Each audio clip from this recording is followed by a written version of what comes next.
Hello, ladies and gentlemen, and welcome back to Automation. And this is a car that I have been building. It's quite nice. I just have a few more things to put on it, and then it'll be lovely. So, there. Yes, start things off with a cause then it's nice.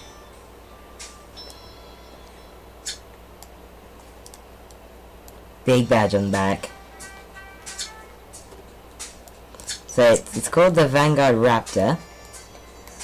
It's got the same chrome line as the jiggy thing, the malachite. You'll see that on my page on the automation forums. I'll go over that in this episode as well. And we just recenter this chrome piece. That's all lovely. Now, all this is done. I decided I'd do this beforehand. But a rundown of all the stuff that's on it. Square headlights, the Vanguard center grille, and then this dipped chrome bar that is dipped to follow the shape of the grille, and then a lower grille with two indicators on it, with the idea one being like the hazard lights, the center ones, and then the outer ones being the indicators.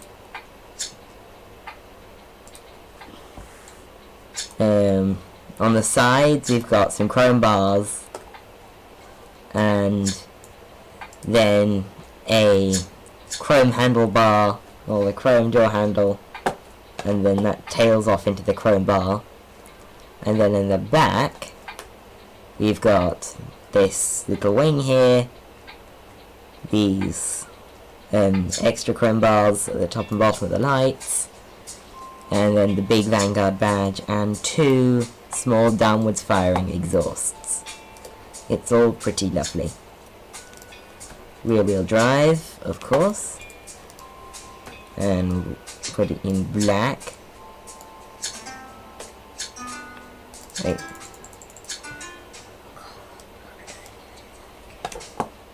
Yep, that's good. Yep, I want it to highlight like that. Okay, so this is the 8000 I V12. You mean O? Okay, yay. Gonna be a big V8.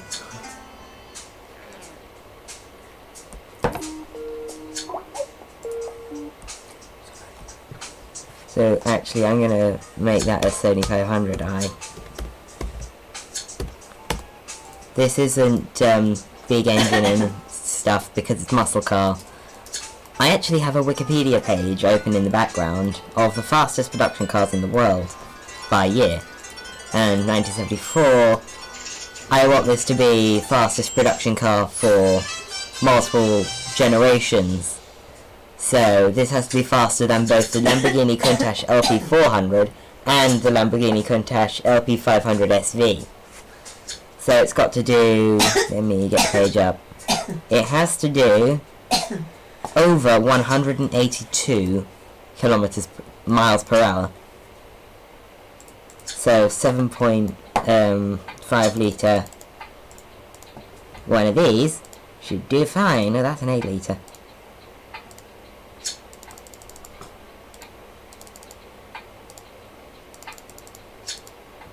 Short bore so it can rev higher. 7495cc, and this is the Raptor 12. I like getting all that done. This is going to be quite an expensive engine in my mind. So it's an all aluminium, very intelligent engine. forged. You get that. And my sister, who is sitting right next to me, is being Skype called. How lovely. How lovely.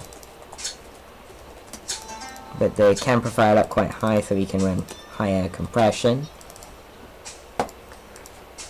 Now, I like those. What I'm going to do is run the BR green ones, British Racing Green, lovely. Normally aspirated with mechanical fuel injection and individual throttle bodies. I think you could do that in 74. Regular leaded fuel, but run it quite rich. And the ignition quite advanced for a 6,500 RPM. Redline, quite high for those days. Tubular exhausts, dual exhausts. I'm gonna guess somewhere around 500 horsepower. Okay, so I got that.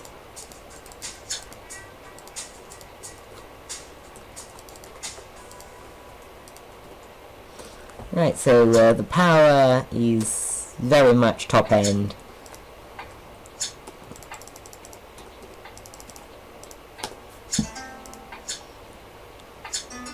The exhaust is way too small.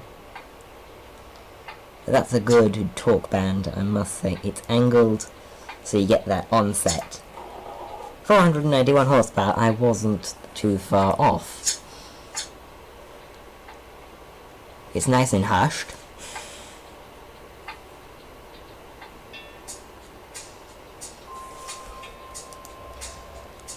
I just think that was an audio failure on the part of this game's engine. Let's have a look and see how well it fits in the engine bay. That is quite a snug fit, actually. Like, that is brushing against the wheel arch, so there's no space there. Same on this side.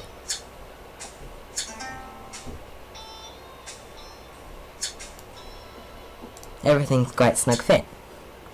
Manual transmission with an all-new developed 5-speed. 173, this is looking bleak. And with first gear going to 50 miles an hour, it's also looking quite strange. Automatic locking diff. Medium compound road, that is nowhere near enough tyre for this application. That should provide a bit more tyre for the application. Ah.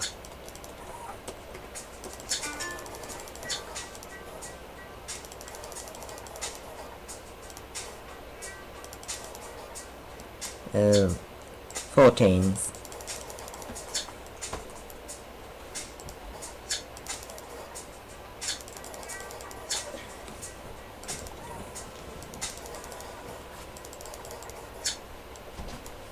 I think I'll run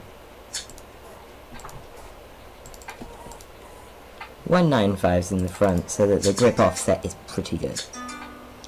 Those look tiny to deliver how many horsepower? 491.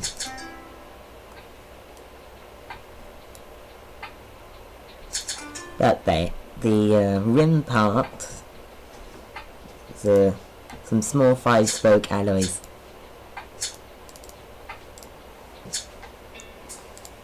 So 2 piston brakes all around.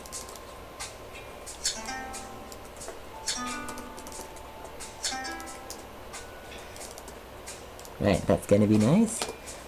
No under tray. I am looking at the list of production cars, so I want at least semi-production features on this car. 4 seats, a very nice premium interior, premium 8-track entertainment. Power steering, it's going to be a barge. It's going to end up being a very big barge, so yeah. Standard safety, that's, standard safety would be something like a few extra cross beams in the front and back, some bracings around the wind, maybe some extra strengthenings around the curves in the windows. An advanced safety would be something a bit like, say, an airbag or something, which is always good. So this is like, you know, as much as you can get before you start going into airbag territory, which is sort of what I'd expect from a car like this. I don't expect it to be so far up there that it's got airbags, but I wouldn't expect it to be using basic safety. So, gas monotube dampers with a sportive feel. 11 mpg, that is not bad for a many-year-old big V8.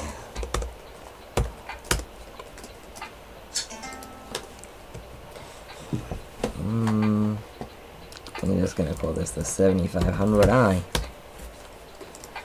Test track. Oh dear, it can't go that quickly.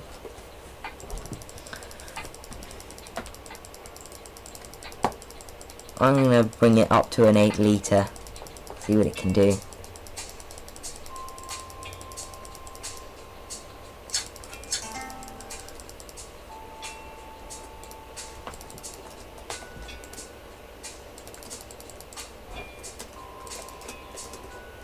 $7,997. Okay, so now this is the 8000i, 8000cc, even though it's actually a 7997.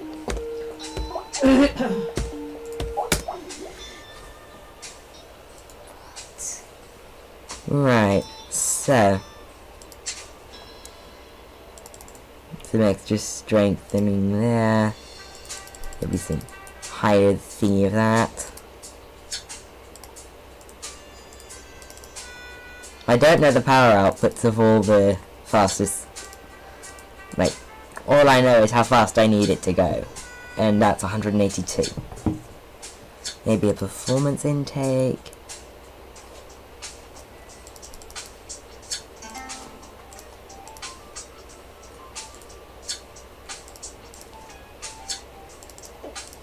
$6,000 RPM.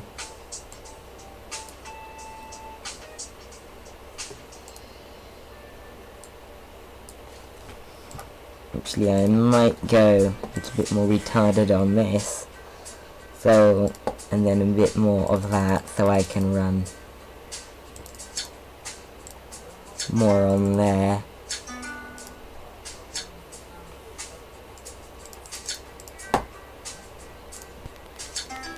$577.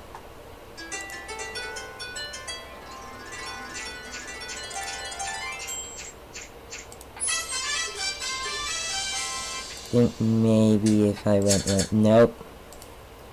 Straight throughs. None? Think 2 straight throughs.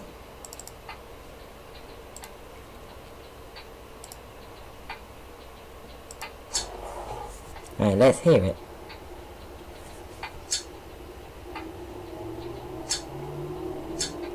It's got a good tone to it. First thing I'm noticing.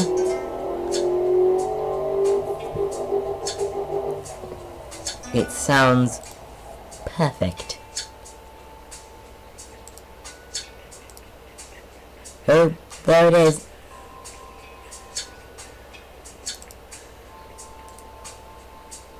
Decrease the spacing. That is perfect. Manual locking. Ooh, that's even worse. Want it to be like that. Right, now let's see how it does in the market. It does very well in these markets, and it doesn't cost very much. Until I put a markup on it. Test track, it can do 182.5. Its target was 182 miles an hour. So that has its record secure for the next, wait. That has the record secured by Vanguard for the next 10 years in this thing.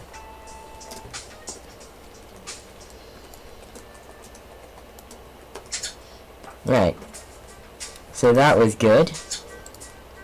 Now what I'm gonna do is I'm gonna go into a Strata Motor Company and pick out any cars that I don't have that are made by Vanguard. Oh, the Metro 2. Need to put that in there.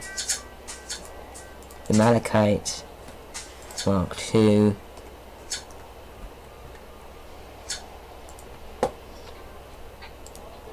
Malachite Mark 2.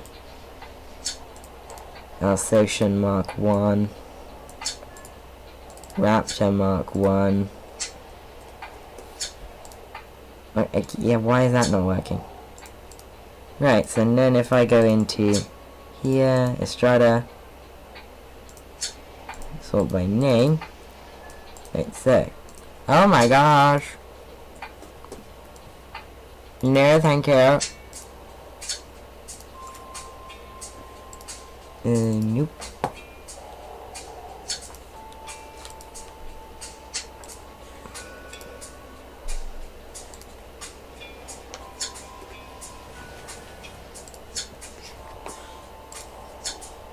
No, that's the Malachite 1. Malachite 2. Let's see what this one was. I can't even remember myself. Oh, yes, I was quite proud of this one while I was designing it. Same sort of design features.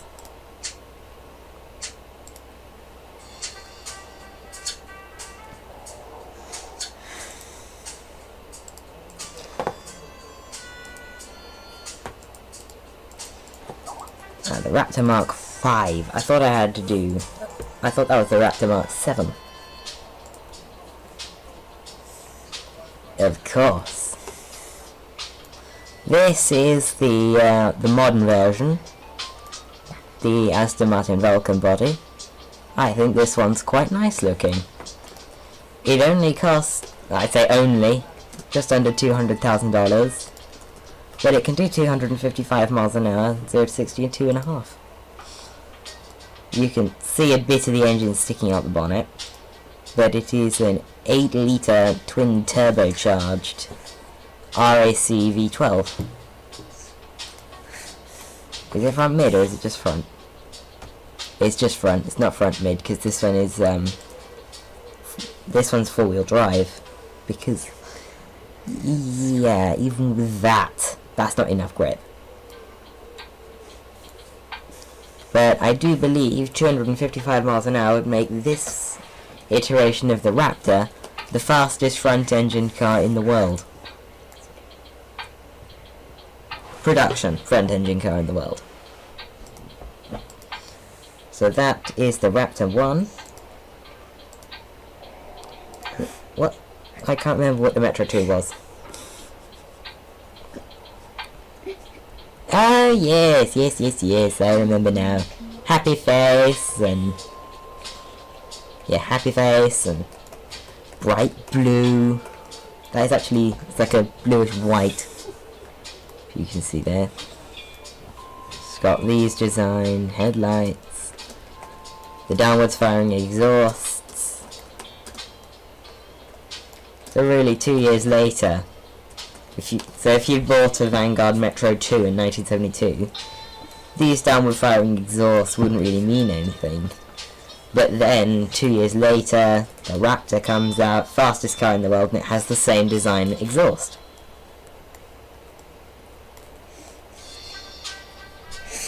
And then you're driving a car with this face. My sister's laughing because I'm such a comedian. Yes, I am a comedian apparently.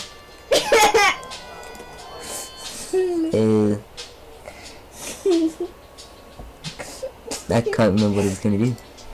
The Alsatian... Oh yes, this is the Alsatian Mark 1. 1970.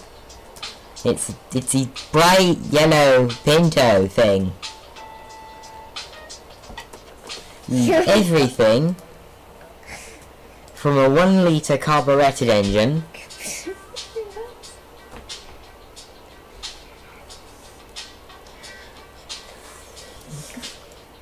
it's basically a revised version of the engine used in the Metro Mark 1. This one makes 48 horsepower rather than 40. Sorry, this conversation I'm having is so funny. Yeah, my sister's talking to someone on Skype and she's obviously talking to a comedian. 2 people. And then we have the 1.5 litre V6, 102 horsepower. I predicted when I made this one will probably be the most. When I made this car, this one will probably be the most popular car in a real-world situation, because 1970, no one really knows that, in America anyway, that an oil crisis is right around the corner. So everyone's still buying their big V8s, but some people can see the price of oil steadily rising, and they buy a car with a smaller engine. And in the UK, we just don't like cars with big V8s, so you just buy the small V6. But let's say you're adamant that there's not going to be an oil crisis in the US, and you like V8s for some reason in the UK, you could get the 3 litre Vanguard A, 182 horsepower. All advertised in this bright safety jacket green. That's yellow. My sister's correcting me because I'm colourblind a bit. A bit. Yeah, I'm just a bit colourblind. A bit. Yeah, I'm just. A bit. Yeah, I'm colourblind a bit.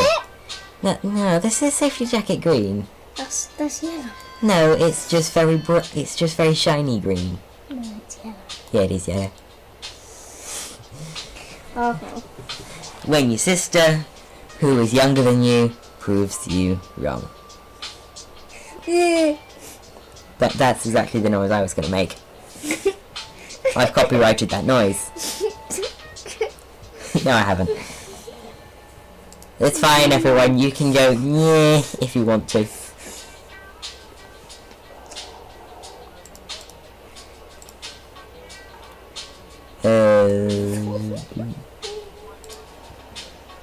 What else did I copy over? Oh yes, I wanted to show you this thingy. It's called the Vanguard Boulevard, and it's very streamlined. It's the GL. This is the base GL model. With no pop-up headlights, unfortunately, but very sleek front bonnet thingy, and then a steep front and a long tail off in the rear, and this setup here in the back. I quite like this setup. And the GS, or the GL, gets a 2.3 litre inline 4.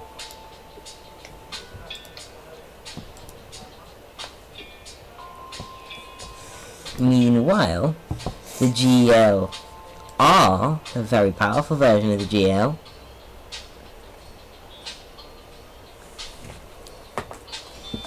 advertised in this candy apple red, gets a 4 litre V8. Petrol heads rejoice. And then the GLX, the luxury version, advertised in this blue mica, gets a 2.7 litre V6. Really, the GL and the GLX are more designed for the European market in an American market body shell, while the GLR is definitely a big, muscly, thingy car. Oh, there's one other car I want to show you. The Vanguard. Oh, there's two more. The Prophecy and the Rapier. Thank you so much, guys.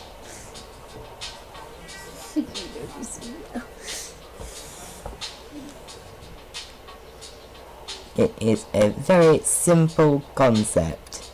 Small engine, small tyres, maximum fuel efficiency. It's a Prius. But it's a Prius you'll actually want to buy and own. Like, you know, you'll be happy to say that you have just bought yourself a Vanguard Prophecy rather than a Toyota Prius. But it has a larger engine off the start than a Prius. It has more power than a Prius. Actually, no, it's got the same power as a Prius, but it is naturally aspirated like the Prius and does not have an assist like an electric motor. But it's a simulated hybrid, so it's like, is it turboed? No, it isn't. But the idea is all there. Did I put? Yeah, I did. So this is how you make a hybrid. You use the best fuel and stuff that you can do for fuel efficiency. And normally you turbo it, so it makes a bit more power. And then put plus many qualities on the fuel system and the exhaust, so it emits nothing and gets many mpg. And there you have it. You have yourself a hybrid. This is just the sedan. There's also the coupe.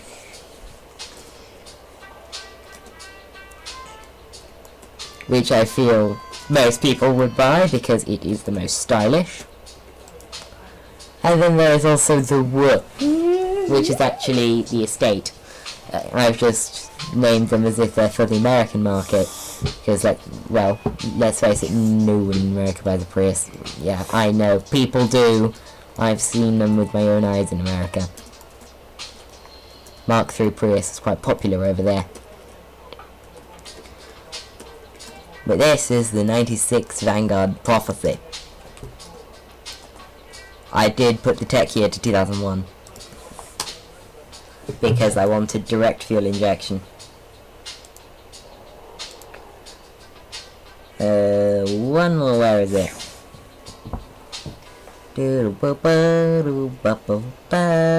Musical interlude provided by Nicki Minaj. No. Where is it? Where is that? There it is. This is quite a fast car. It's also a very fast looking car. The narrow headlamps. Sort of like a Vauxhall Calibra. And then of course the coupe body. Although I actually prefer the GL6 hatchback. Simply because it looks amazing in yellow. Look at that. Very streamlined. Looks just like a Calibra combined with a Mark IV Camaro. And then you obviously, if you have an inline 6 version, you've got to have a V12 version. So this one in jet black is the fastest of the lot. 239 miles an hour. Actually, I'm gonna see if this is very fast in terms of record type.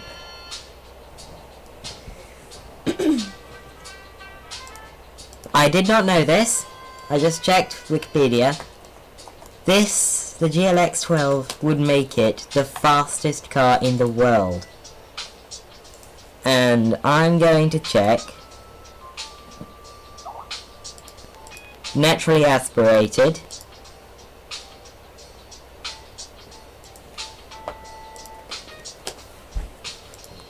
Okay, so it is only 1 mile an hour down on the no, it's only half a mile an hour down on the McLaren F1 without its rev limiter. So that means, with its rev limiter, it is the fastest naturally aspirated car in the world. Take that, McLaren. Take a big American V12 to the face. So that's all I wanted to do today, and the video has just ticked over half an hour. So I will see you in the next one. Goodbye. I'm fucking fast.